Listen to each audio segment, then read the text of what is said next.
અંદાજિત 1200 થી 1300 કરોડ રૂપિયાનું કરપાત્ર ટર્નઓવર કરી સરકારની તિજોરીને ભારે નુકસાન પહોંચાડનાર અને પોતે મોંઘી કારો, લક્ઝુરીઝ બંગલા, બ્રાન્ડેડ એસેસરીઝ તેમજ અવારનવાર વિદેશ પ્રવાસોની મજા માણનાર પ્રભાત સોમાણી આખરે કાયદાના ફંદામાં ફસાઈ જેલ ભેગો થયો।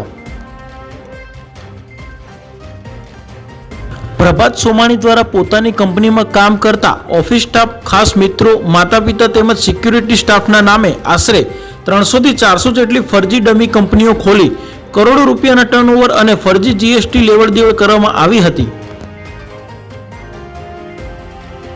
આ સમગ્ર કૌભાંડમાં મોટા રાજકીય માથાઓના નામ સામે આવી શકે તેવી મજબૂત આશંકા વ્યક્ત કરવામાં આવી રહી છે।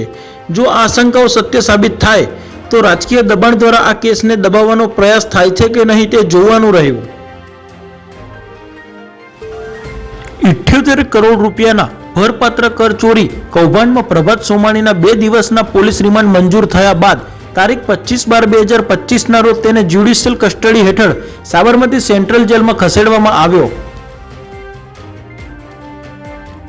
આ સમગ્ર કાર્યવાહી પાછળ ડીજીજીઆઈના ઇન્વેસ્ટિગેશન સિંઘમ તરીકે ઓળખાતા અધિકારી એડિશનલ આસિસ્ટન્ટ ડાયરેક્ટર શ્રી વિશાલ યાદવની મહત્વની ભૂમિકા રહી છે।